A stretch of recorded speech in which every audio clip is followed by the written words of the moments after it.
Señores, buenas tardes. Buenas tardes. Déjame ver si yo estoy buscando algo que necesito. Uy, Dios. Déjame ver.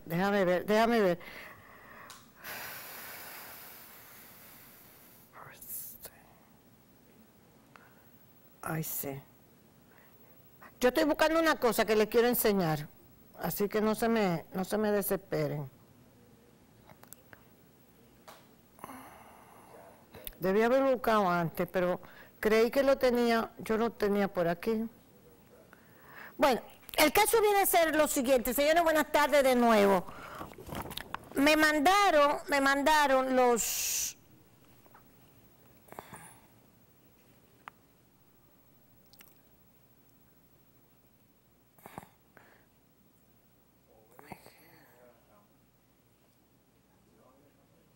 Esta no es. ¿Qué cosa? Uno haciendo un programa y buscando una cosa, y Dios mío, me van a decir de todo. Bueno, pero ahora no lo encuentro. Mire, el viernes, estuvimos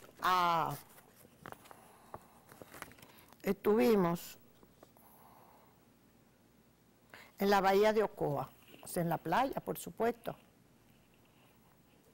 Entonces, eso es el Parque Francisco Alberto Camaño Deño. Mire los barcos. Esos barcos que todos nosotros vemos en la bahía de Ocoa. Ay, se ve, míralos ahí. La gente de la bahía de Ocoa, de todo el pueblo de Palmar de Ocoa, toda la zona, lo que ellos preguntan, y nos preguntamos, cuando yo digo estuvimos con Sol de la Mañana, dirigido por Julio Martínez Pozo, ahí estaba José La Luz, estaba Oli Mato, estaba Consuelo, estaba Eury Cabral, por supuesto, en una producción de Sol de la Mañana. Sol de la Mañana. Entonces, estos barcos, yo estaba buscándole porque me mandaron los barcos, o sea, tengo el video de los barcos, un video con los barcos, que inmediatamente terminó el programa de Sol de la Mañana, llegaron los barcos, se habían ido todos, parece que le avisaron. Entonces llamó Medio Ambiente, ¿por qué nos pasamos la mañana entera entrevistando a la población, a diputados, ambientalistas, el alcalde de la zona, etcétera, etcétera? Bueno, viendo todo esto, cómo esos barcos trasvasan combustible en la plena bahía de Ocoa y llenan todo eso de combustible, de basura de ellos, etcétera, la bahía de Ocoa. Entonces, ellos se han dirigido a Medio Ambiente, no le han hecho caso, se han dirigido a la Marina de Guerra, a la Armada, no le han hecho caso. Al fin apareció una señora que es viceministra de Medio Ambiente, después que tuvimos desde las 7 de la mañana que comenzó el programa hasta las 11 que terminó, como media hora antes, apareció la viceministra y dijo que ellos, es un barco que, Edwin, ven, exactamente, hazme el favor, es un barco que tiene autorización, para hacer ese trasvase de combustible. Sin embargo, ahí hay, ponlo por aquí, Manio, ahí hay 4, 5, 6 barcos en la bahía de Ocoa haciendo ese trabajo y otras cosas más que se vieron, que se dijeron. Y dice, ¿sabes el daño que causan los grandes barcos que transportan gas licuado de petróleo al estar anclados en nuestra bahía de Ocoa? En resumidas cuentas, al parecer estos barcos, solamente de todos estos barcos, uno tiene permiso. Un permiso que se lo otorgaron hace años, cuando hubo escasez de GLP, que no había dónde almacenarlo, y todas esas historias se hicieron. ¿Y por qué siguen llegando estos barcos? Porque de ahí esos barcos dicen que van a otras latitudes, islas más pequeñas, a llevar combustible. El trasvase se hace de esos barcos a otros. Entonces nosotros vamos a darle todo nuestro respaldo a los ocoeños. Dicen, con sus grandes anclas destruyen las plataformas coralinas de nuestro fondo marino, que es donde los peces ponen sus huevos. Arrojan sus aguas negras al mar, degradando la calidad de nuestras aguas. Contaminan nuestras aguas. Emiten CO2 con sus generadores de electricidad encendidos todo el día. Contaminan nuestro aire. Son un potencial peligro por la naturaleza de sus operaciones. Pasan GLP de un barco a otro. Ponen en peligro todas las comunidades de alrededor de la bahía. Asua, Las Charcas, Estebanía, Atillo, Palmar de Ocoa. Señores, centros turísticos, centros turísticos como son estos, porque ustedes lo saben. Cuando uno menciona Palmar de Ocoa, una de las zonas más hermosas y que tiene una infraestructura ya turística. El Golfo, Duvergé, Sabana Buey, ponen en peligro las embarcaciones más pequeñas de pescadores de nuestros pueblos. No queremos más barcos de GLP en nuestra bahía. Ponla por ahí y desde ahora en adelante vamos a tratar de comunicarnos con ellos para traerlos aquí al programa. ¿Ok? Porque ya está bueno de estos barcos en la bahía de Ocoa. Parque Francisco Alberto Camaño Deñó, es un parque nacional, dicho sea de paso. Bien, ahora mismo nosotros vamos a conversar con vicepresidenta de la AIRD, Circe Almanza. Circe, qué placer. Hola, para mí es sinceramente un honor que estés aquí para con nosotros. mí es el honor. Qué linda. ¿Cómo está? ¿Cómo está tu madre? Está muy bien. Sí. Un poco cuidando nietos y viendo televisión, porque ya después que se retiran no tienen mucho que hacer. Pero tu mamá está muy bien. Pero sigue acuciosa como siempre. Como siempre. Generando debates. Así mismo. Y la conozco desde el Muñoz Rivera, ya tú Así sabes. es. Dios la bendiga. Muy parecida a ustedes. Ay, sí, eso es verdad. Bueno, Circe, lo que yo quiero es que hablemos, yo sé que yo te voy a llevar para unos temas un poco álgidos, pero tenemos que hablar de economía, tenemos que hablar de la industria nacional, tenemos que hablar de la CEPAL. La CEPAL hace un informe y nos dice la semana pasada que nosotros como país y Panamá vamos a representar el mejor crecimiento de la región. Hay que ponerse contento. Bien. Pero ¿qué pasa? Que al lado de ese informe, entonces nos dicen economistas de aquí del país que nuestras exportaciones, y lo había dicho también don Campos de Moya y ustedes en la IRD, que nuestras exportaciones han bajado mucho, que la desindustrialización del país. ¿Cómo combinamos todo esto? ¿Cuál es la realidad desde el punto de vista de ustedes? Bueno, primero, no podríamos obviar el hecho de que somos un país en crecimiento constante, o sea, es una realidad. Nuestro país crece y eso se refleja en el volumen de ventas que se incrementa todos los años a nivel de recaudaciones fiscales. Esto es un indicador claro de que nuestra economía crece. O sea, la gente que pretenda decir que nuestro país no crece, no tiene fundamentos para hacerlo porque realmente los indicadores muestran que sí hay un crecimiento. Ahora, ¿qué es lo que está creciendo? Y esa es la preocupación que nosotros tenemos. Nosotros tenemos una economía que está creciendo basada en el consumo, no en la producción. El consumo no es malo, claro. Por naturaleza no es malo. El problema es que la mayoría de ese consumo proviene de productos importados.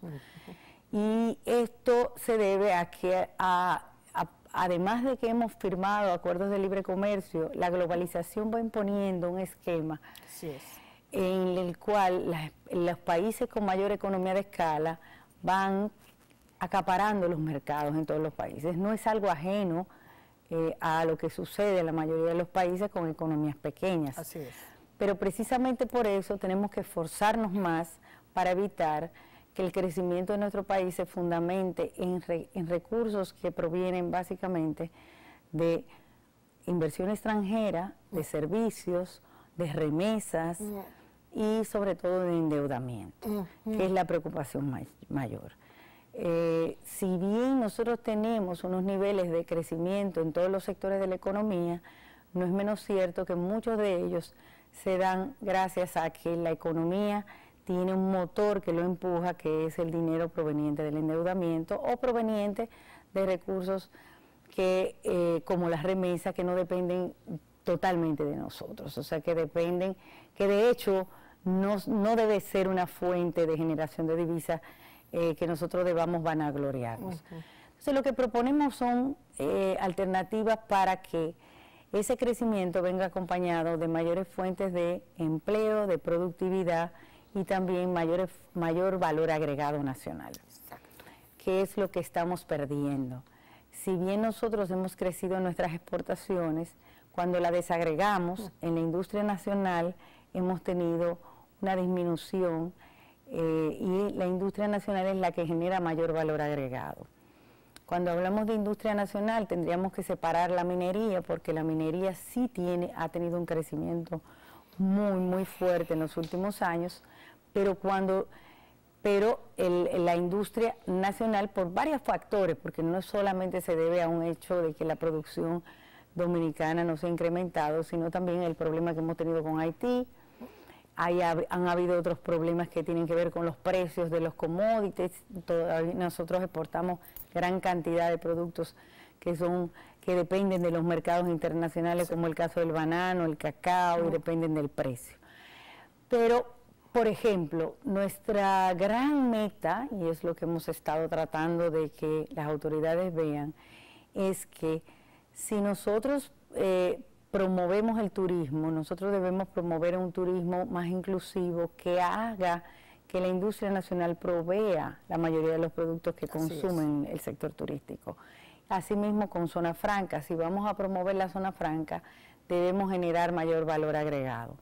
Porque ¿de qué nos sirve tener exportaciones de 5.000 millones y pico de dólares e importamos 4.000 y pico? O sea, lo que dejamos como valor agregado en cuanto a bienes es muy mínimo. Ellos sí consumen, por ejemplo, servicios y consumen y pagan muchos empleados, pero hay que generar una cadena de valor mucho más fuerte. Yo diría, el país tiene unos indicadores muy positivos desde el punto de vista de inversión extranjera. Cuando viene un extranjero a República Dominicana, ve esos indicadores de crecimiento y eso es positivo. Ahora, ¿qué pasa? Si no fortalecemos las estructuras en República Dominicana para hacer que lo que venga de inversión extranjera directa en el país sean empresas que generen mayores fuentes de empleo, mayor valor agregado, entonces estaríamos obligando a nuestro país a depender del endeudamiento cada vez mayor. Que lo tenemos. Cada vez mayor, porque es un círculo vicioso. Exacto. Si, para que tengan un ejemplo, doña Consuelo, todo el crecimiento que tuvimos en los últimos 3 años en el sector turístico en cuanto a generación de divisas, en el incremento del petróleo que se dio desde el último cuatrimestre del año pasado hasta la fecha, ha superado ese incremento de generación de divisas. O sea, fíjese cómo nosotros tenemos una vulnerabilidad. Sí. Y por eso tenemos que mirar las cosas, mirar nuestras proyecciones, mirar nuestro enfoque hacia la productividad con un enfoque más holístico, más integral. ¿Qué hacemos? Porque si uno revisa, mira, yo tengo aquí, yo lo traigo, yo soy una devota de esto, porque es que esto es la economía del país. El pobre desempeño de exportaciones sigue preocupando. Eso es el Caribe. Y ahora, el jueves, el pobre desempeño. Entonces, cuando tú comienzas a ver eso, tú comienzas a ver, dice, Bandex abre canal para financiar exportadores. ¿Eso está correcto? Sí, lamentablemente debió haber pasado hace 4 años, pero ¿qué pasa? Que tomamos una decisión que no necesariamente era la correcta. ¿Cómo así? Porque utilizamos una herramienta, una institución que estaba totalmente quebrada, totalmente desencajada. Desarticulada. Y entonces para recuperar esa institución como Bandex, que era el BNB antes, tenía ya de por sí un desencaje de 6.000 millones de pesos. Había que recuperar la sanidad de esa institución financiera para poder entonces apoyar a las exportaciones. Entonces, eso ya de por sí retrasó todos los planes de exportaciones. Pero hay elementos mayores, hay problemáticas mayores. ¿Cuáles? Una de ellas es que, por ejemplo, las regulaciones que tiene esa entidad son prácticamente las mismas regulaciones que tiene cualquier entidad bancaria. O sea, no es una política especial para promover las exportaciones simplificando, no. Eso es lo que es lo mismo ir al Bandex que ir a un banco comercial. Ellos tienen algunas flexibilidades, pero no las que necesitamos como país para poder apoyar las exportaciones. O sea, se requiere mayores herramientas para las instituciones, no solamente al Bandex como tal, sino para crear la banca de segundo piso. Usted recordará que aquí todos los sectores se han desarrollado con instrumentos financieros directos para apoyarlos. Recuérdese en los préstamos FIDE en los años 60, 70, que dieron inicio a todo lo que era el Parque Industrial de Jaina, el Parque Industrial de Herrera. Eran financiamiento blando a largo plazo. Pero ¿qué se hacía con eso? Claro, no habíamos tenido la crisis bancaria, no queremos tener una crisis bancaria como la que tuvimos, pero en ese momento lo que teníamos era una especie de respaldo del gobierno a lo que es el financiamiento del sector productivo. Eso sucedió con Definpro para el caso del turismo también, que ahí se hizo Puerto Plata entero, no sé si recordará de eso. Entonces se establecen políticas específicas para desarrollar. En este momento, yo diría que nosotros tenemos un momento idóneo que pudiéramos utilizar si lo hacemos adecuadamente. Uno es que tenemos un ahorro acumulado en los fondos de pensiones importantísimo, pero que ahora mismo lo único que ha servido es para financiar parte de la deuda interna y para financiar el mercado financiero de forma secundaria. O sea, el dinero que ha sido positivo, pero que no ha sido tan positivo porque no está dirigido al sector productivo como tal, se está utilizando para lo que es bonos de Hacienda, para lo que es un mercado de valores financieros. Exacto. Y se puede profundizar en los instrumentos financieros, pero de forma tal que lleguen a fondos de inversión que favorezcan la producción nacional, o que puedan modernizar la planta de producción nacional, o que puedan apoyar el turismo. Hay ejemplos.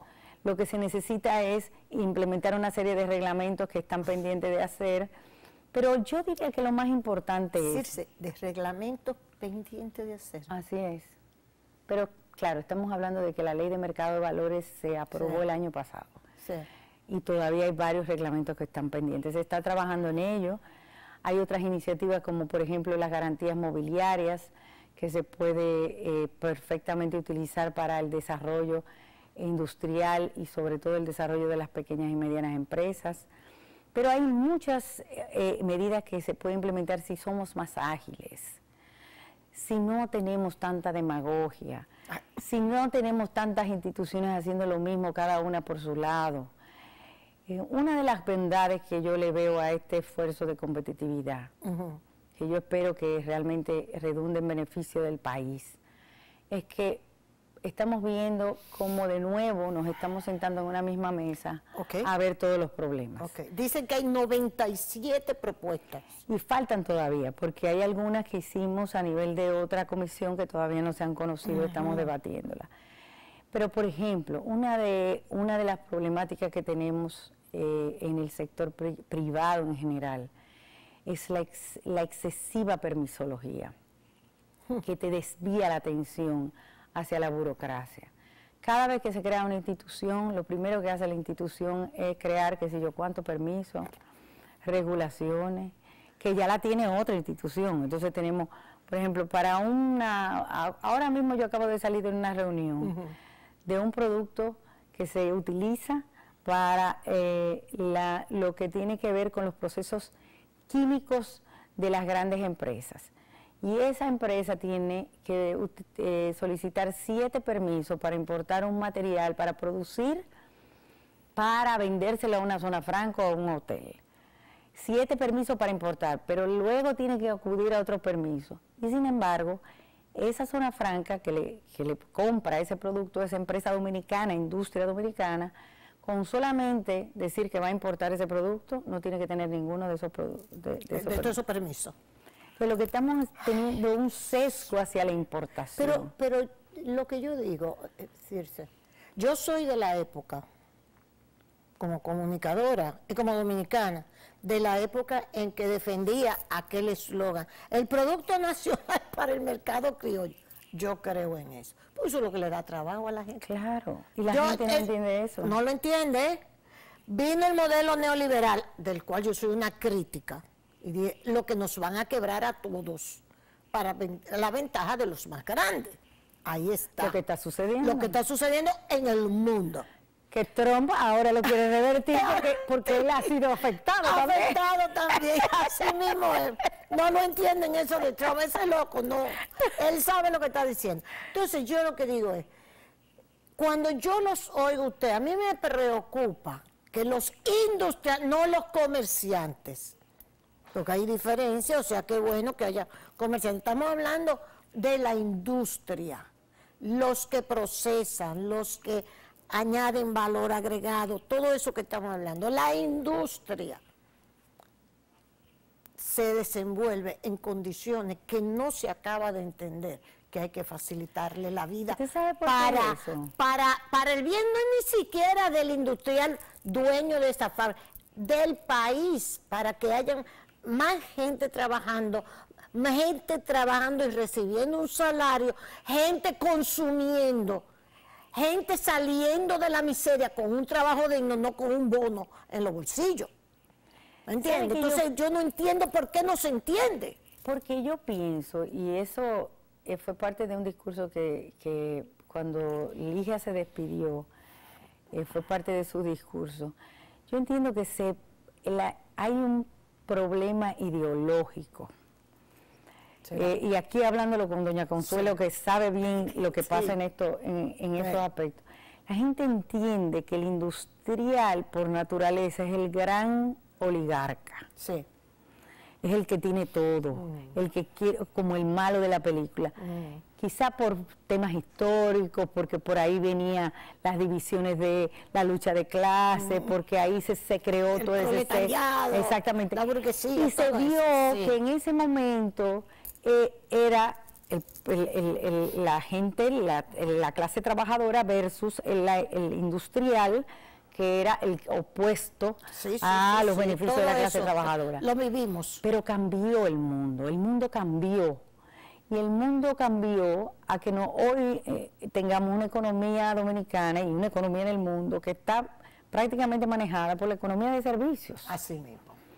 Por la economía por el sector financiero, por la economía de servicios. Entonces, en lugar de tener un problema ideológico frente a que lo que era el industrial en ese momento, que sí representaba el 60% del PIB en ese momento, y ahora apenas representa un 25% si le incluimos minería. Si no le incluimos minería y zona franca, somos mucho más bajo, como 14%. Entonces estamos hablando de que de lo que cada vez es menor la producción nacional, y eso quiere decir menos empleo, menos valor agregado, menos encadenamiento con los servicios, más importaciones y más problemas de balanza de pago. Así mismo. Porque nosotros antes del DERECAFTA, nosotros teníamos una balanza de pago prácticamente igualitaria, una balanza comercial, perdón, prácticamente igualitaria con Estados Unidos. O sea, Estados Unidos exportaba hacia República Dominicana lo mismo que nosotros le exportábamos. Después que se abrió el DERECAFTA, que la gente no entendió. No lo entendió. No entendió que era abrirle las puertas de sus productos a Dominicana, porque ya nosotros la teníamos abierta para allá. Sí, señor. eso se ha multiplicado por 15 veces. O sea, nosotros tenemos un déficit prácticamente 15 veces a una. Sí. O sea, que eso quiere decir que la economía dominicana está dependiendo prácticamente de las importaciones. Entonces, y eso es menos trabajo. Por eso cuando don Campos de Moya habla la desindustrialización del país, a mí me ponen los pelitos de punta, porque eso es grave. Es así. Eso es grave. Es así. Entonces estamos entretenidos. Ustedes mismos dijeron hace poco, que me parece muy razonable lo que dijeron, y muy de crear la voz de alerta que necesitan nuestros políticos, de que no podemos pasarnos la vida ahora hablando de que si reelección, que no reelección, que esto, que lo otro, que la política y la... Tenemos que, mira, todo el tiempo que perdimos con la cuestión de la ley de partido, cuando lo que nosotros tenemos son situaciones económicas que nos van a afectar a todos, y son muy pocos los planteamientos que se están haciendo en ese sentido. Por ejemplo, ahora viene, bueno, aquí está Ernesto, que siempre ha hablado de los déficits con la cuestión de los préstamos. Ernesto es un... Bueno, pero es que el mismo gobierno lo entiende, porque es un círculo vicioso. ¿Qué es lo que pasa? Que para tú poder parar la burbuja del endeudamiento, o sea, el crecimiento del endeudamiento solo se puede parar reduciendo gastos o aumentando los ingresos, ¿verdad? Sí. Pero aumentando los ingresos de forma significativa, que sean también atrayendo más divisas, porque no es solamente un ingreso fiscal, sino también incrementando las divisas para poder pagar el servicio de la deuda y poder tener los dólares suficientes en el país para cubrir el servicio de la deuda. Y para eso se requieren de toma de decisiones muy, muy concretas. Yo creo que el ejercicio que se está haciendo en el gobierno... Hay oidores en el gobierno, o sea, se oye. Porque Danilo es una gente que hasta para su beneficio bregó con todas estas ideas cuando era joven y político. Yo entiendo que el presidente, yo asumo y entiendo que él entiende, o sea, valga la redundancia, sí, la problemática. Pero las medidas concretas no es crear más instituciones, como tú has dicho, es que las que hay, que es lo que van a poner en práctica para que promovamos todo esto que se necesita. Es un cambio de modelos, en realidad es un cambio de modelo. Habría que abocarse a un cambio de modelo económico. Yo entiendo que el cambio de modelo económico se tiene que dar obligatoriamente, pero es un cambio que empieza por un cambio de mentalidad. Sí. Es facilitar la producción. Ya no es tanto que tú agarre y diga, bueno, yo voy a de repente a decir que va a desaparecer el sector turístico. Es lograr que los modelos se desarrollen sobre la base de tú generar valor agregado. Nosotros hemos desarrollado nuestro país como islas. O sea, nosotros tenemos, por ejemplo, hemos fortalecido nuestro sector agropecuario como sector agropecuario. O sea, apoyamos el sector agropecuario, pero no la industrialización del producto agrícola. Exactamente. Entonces, o sea, por ejemplo, tú te vas a Ecuador, para ponerte un caso. O Perú, que es el modelo. Ajá. Entonces tú coges el plátano, pero de ese plátano, además de los friticos, y el plátano sancochado, y te dicen, te hacen la harina de plátano, la bolita de plátano, la industria del plátano, te hacen tantas cosas con el plátano, para ponerte un caso. Pero aquí como que nos falta eso. O sea, es que hay alguna culpabilidad, vamos a ponerlo entre comillas, alguna responsabilidad, vamos a hablar de responsabilidad, en el sector productivo. El mismo sector productivo ha sido, porque yo oía de Luna Valiente que decía que el sector productivo también ha ido rezagado, como que no ha dado el brinco también. Bueno, porque ahí hay un problema de costos. Y eso es lo preocupante, porque el tema es que todo empresario se aboca a un nuevo negocio cuando le es rentable. Pero aquí hay problemas de base que no se han resuelto. Les voy a poner un ejemplo. Y con eso no quiero decir que no se apoya a los productores, pero tú no ganas nada con apoyar a un productor primario, o sea, un productor ganadero o un arrocero, poniéndole un precio fijo, sin apoyarlo tecnológicamente para que mejore su proceso. Porque en realidad lo que tú vas a estar es que rompiendo la cadena o creando una barrera en la cadena para tú fomentar la competitividad en la industrialización. Aquí no hay control de precios, ¿verdad? No, eso se quitó. No, sí. Pero ¿qué pasa? Que sí existe un control de precios a nivel de los productores. Se establece un precio y ese precio lo paga la industrialización. Entonces, en la cadena alimenticia hay todavía unas prácticas que generan distorsiones en el mercado. Todavía nosotros tenemos, si bien tú, por ejemplo, el arroz todavía tiene cierto resguardo que le queda muy poco en el DERECAFTA, sí, pero le queda, y entonces el arroz tú lo tienes una cuota de importación. Sí. Pero ese arroz viene subsidiado por otros países, sí, ¿verdad? Claro. Pero el productor local, factoría, ya yo sí, me refiero a la industrialización, sí, tiene que comprarle al productor a un precio fijo. Sí. Cuando lo va a procesar, tiene que competir con el producto importado que viene subsidiado a mucho más bajo precio, y entonces ¿qué hace? Así es. Se pierde la cadena. Sí. Entonces saca del mercado al productor nacional ya el industrializado, no al productor. Y el productor se ve afectado también. Porque entonces ¿a quién se lo compra? ¿A quién se lo va a vender? Entonces, claro, es parte de las distorsiones, que es lo que llamamos cambio de modelo. Pero el cambio de modelo no es solamente decir, yo quiero, y la gente interpreta a veces, mucha gente confundió que el cambio de modelo era devaluar la moneda, por ejemplo. Que un país como el nuestro, devaluar la moneda, tiene un efecto inflacionario brutal. Lo vivimos. Lo vivimos. Lo vivimos. Sobre todo porque somos un país que depende mucho de las importaciones. Claro. Y además de eso, porque el poder adquisitivo de la gente es muy mínimo. Sí. Entonces tú le haces un impacto inmediato en una devaluación y puedes provocar una estampida.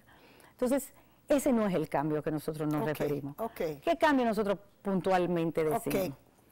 Uno, toda la cadena de producción tiene que fortalecerse. O sea, tú tienes que fortalecer los encadenamientos productivos, y eso se hace a través de facilitación de la cadena, pero también viéndolo desde un punto de vista integral. Necesitamos desarrollar innovación, investigación y desarrollo. Aquí no hay una institución que haga eso. No hay. Ni la UAS. No hay nada. Los laboratorios que habían antes ya ni existen. Ni existen. Entonces tenemos que desarrollar eso para los productores. Se han hecho algunos intentos, pero todavía no son suficientes. Tú tienes que desarrollarle al modelo de incentivos fiscales de atracción e inversión extranjera, tú tienes que lograr que haya un impulso a la compra en el mercado local. Sí. Tú no puedes permitir que vengan empresas de fuera a darle todos los incentivos fiscales del mundo, o empresas locales también, sí, sin por lo menos decirle, tú me tienes que comprar en el mercado local esto, claro, o tú tienes que generarme empleo aquí como el 80-20, o tú tienes que hacer esto mismo. O sea, todos los países que atraen inversión extranjera lo hacen sobre la base de condicionamiento para generar mayores riquezas a nivel general. Y la energía eléctrica, que yo espero que con Catalina de por sí, no me voy a entrar en el tema de que si está devaluada, subvaluada, lo que sea. No, eso es otro tema. Ojalá. Nosotros apoyamos Punta Catalina y lo reiteramos, por un tema de que te va a bajar los costos de energía. Así es. Cuando tú inyectas energía más barata al sistema interconectado, la energía que es la más eficiente te baja el precio de la energía, de compra de energía. Por lo tanto eso va a beneficiar por lo pronto al gobierno, que no tiene que pagar tanto para subsidios. Así mismo. Y eso te genera mayor flexibilidad a la hora de tú tener mayor flujo de dinero, de ingresos para otras necesidades que tiene el país. Y por otro lado, te si se aplica el pacto eléctrico como habíamos establecido, se supone que se irá reduciendo la tarifa eléctrica en la medida en que vayamos bajando los precios. Hay un ejemplo de eso que tú estás diciendo, Circe, que a mí me llama mucho la atención. A veces yo he peleado, incluso con usted, la ley de incentivo fronterizo, que no ha servido para nada, o ha servido para muy poco.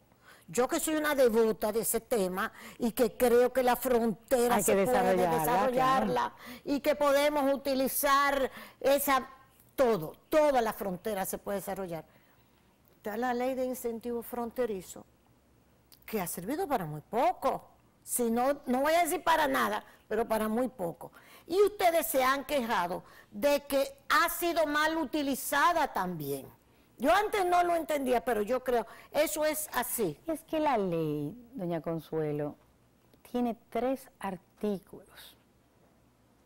Y eso es lo que ha pasado con muchas cosas en este país. O sea, una ley de incentivo a cualquier sector o a cualquier región tiene que establecer condicionamientos, límites, debe ser algo articulado. Sí.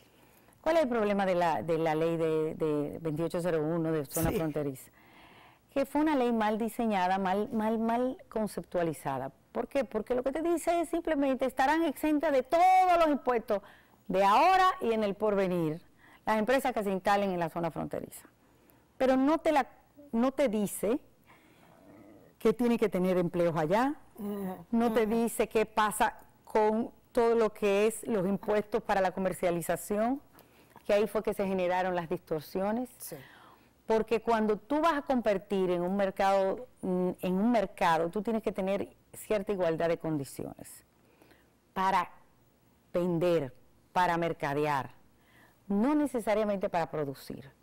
Si tú quieres darle un atractivo a una empresa para instalarse en una zona, tú le puedes exonerar los impuestos sobre la renta, los impuestos a los activos, los impuestos a la propiedad, los impuestos por ejemplo, le puedes dar un salario diferenciado a los empleados, le puedes dar un atractivo de financiamiento, le puedes dar inclusive hasta algunos aspectos arancelarios.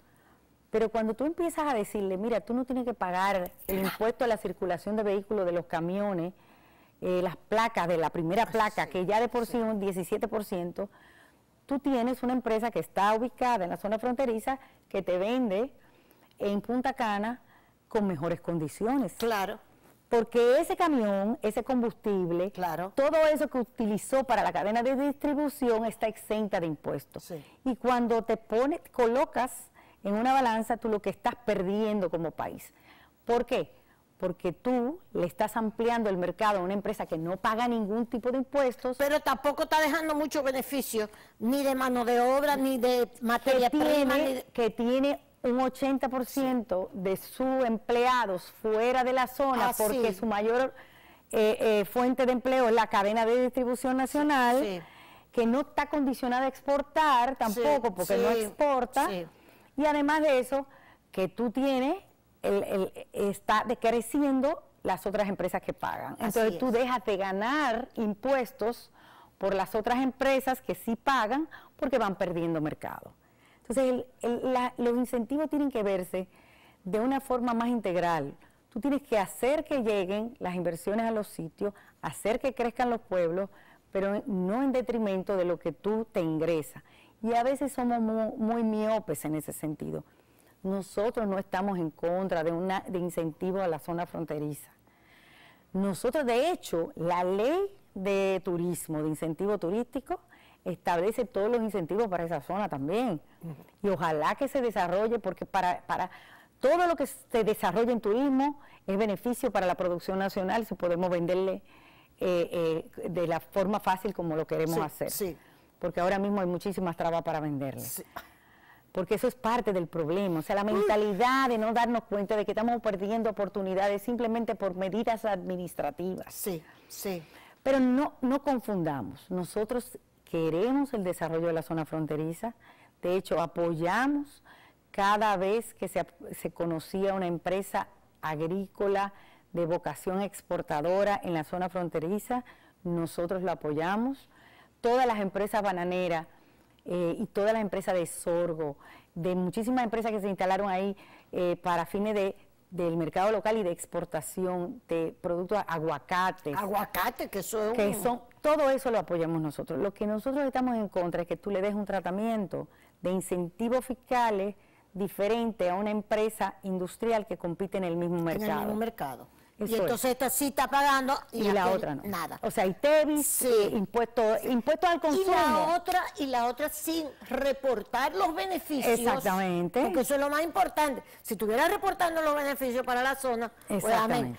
Finalmente, Circe, después de todo este análisis, yo te digo a ti, yo quisiera como grabar todo lo que tú has dicho y mandárselo así a Rafael Paz, ahí en Competitividad. Pero no estamos trabajando muchísimo. ¿Verdad? Sí. Muchísimo. Yo le doy mucho seguimiento a Rafael. A ver, Dios mío. China, ¿qué significa en los minutitos que nos queda? China, ¿podría mejorar, podríamos, al querer llevar al mercado chino nuestros productos, podría eso ayudarnos a todo esto que estás diciendo? Mira, yo entiendo que la gente sobredimensiona un poco las relaciones con China. Las relaciones con China eran algo inevitable. O sea, nosotros éramos de los pocos países que todavía tenían relaciones diplomáticas con China, con Taiwán. China es la segunda potencia mundial, si no es la primera. Sí. No sabemos, pero esa es la primera y todavía no lo sepamos, que nosotros estamos en el occidente, a lo mejor no nos hemos enterado. Así es. Definitivamente de que nos da ventaja. ¿Por qué? Bueno, porque tú no puedes vivir de espalda a una potencia mundial, sobre todo para temas de inversión extranjera.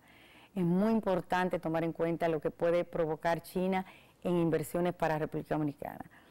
Ahora, para nada podemos confundir relaciones diplomáticas con relaciones comerciales de manera abierta.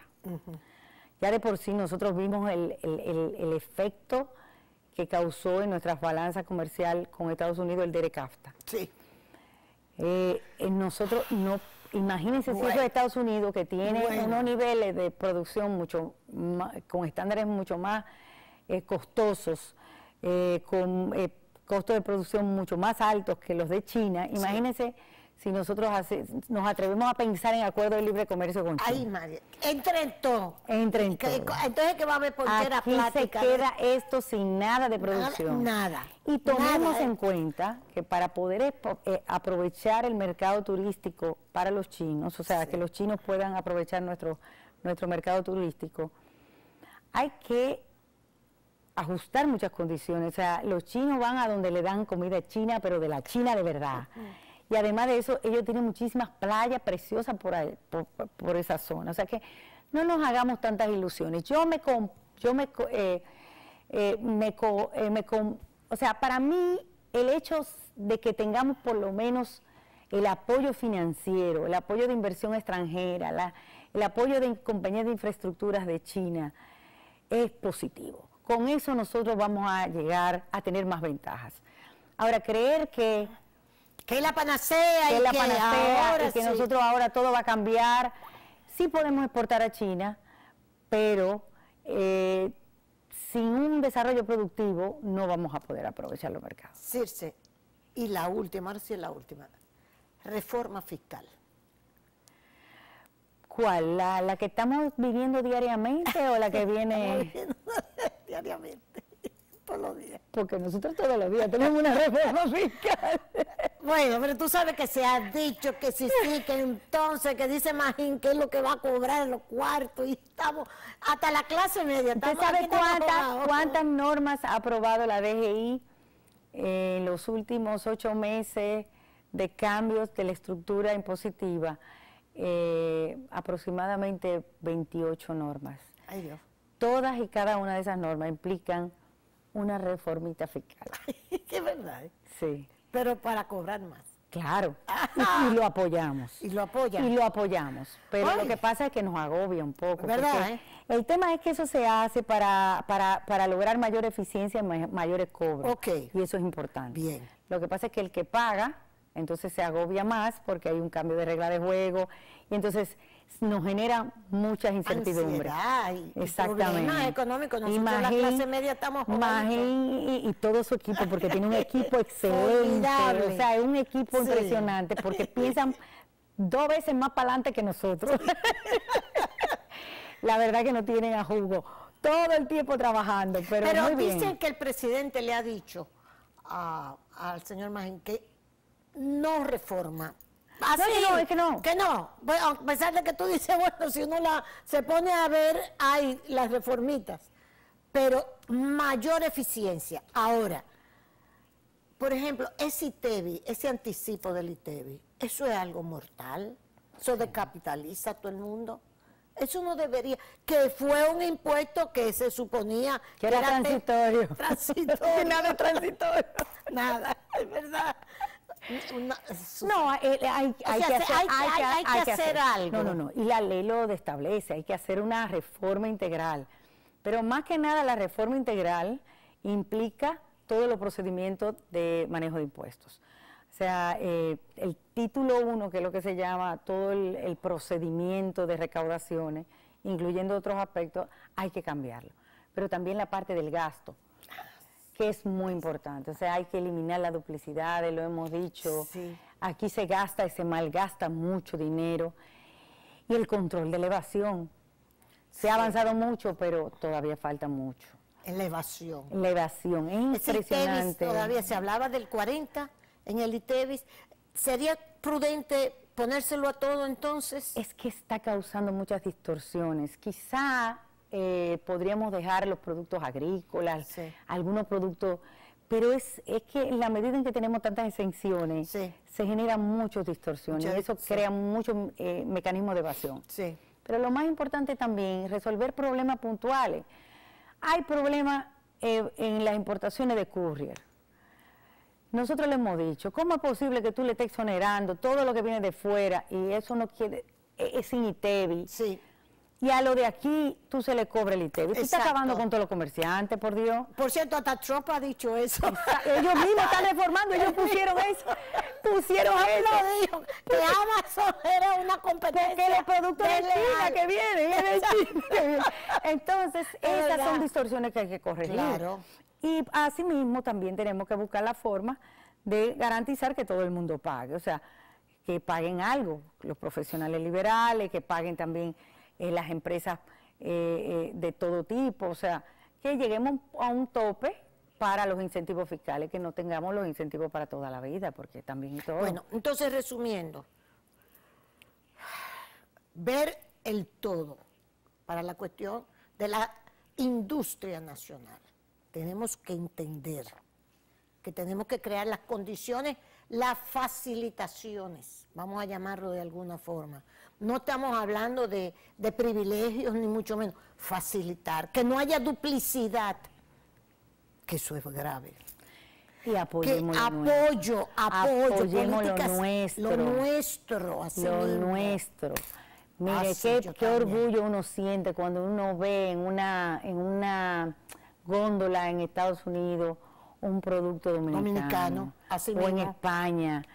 Apoyemos lo nuestro. Y aquí también. Y aquí vamos compremos lo nuestro. Compremos lo nuestro. Y aquí hay muchas empresas que se están poniendo a la altura de cualquier parte del mundo. Pero para eso tenemos que facilitar los procesos, tenemos que lograr que haya mayor financiamiento para que puedan comprar más equipos de alta tecnología. Eso sí fue importante, eso que dijiste, o sea, la investigación. La investigación y desarrollo, la alianza entre la educación y la empresa. Así mismo. Estamos por un lado y por el otro. Hay muchas cosas que se pueden hacer. Con voluntad se pueden hacer. Y yo creo que se han hecho, pero hay mucha dispersión. Y la dispersión no ayuda al efecto inmediato o al efecto deseado. Ese es el problema. Bueno, señores, vicepresidenta de la Asociación de Industriales de la República Dominicana, CIRSE, Almanzar, ya ustedes lo oyeron, es una tranca. Ay, ya sé de todo. A mí lo que más me gustó decirse que piensa igual que yo. Entonces, que el producto nacional hay que respaldarlo. Y hay que apoyar lo nuestro. Hay que apoyar lo nuestro. Amén.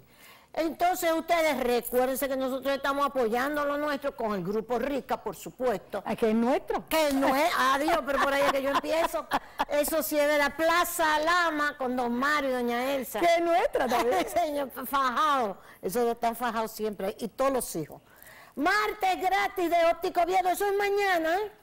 Compras la montura, los cristales son gratis. Y recuérdate que si vas a coger clases, las clases de matemática que Apple las está dando, el KIPE Estía Badía, el verdadero KIPE libanés, ahí está el teléfono, y marca país, marca café, Santo Domingo. Señores, muchísimas gracias, nos vemos mañana si Dios quiere.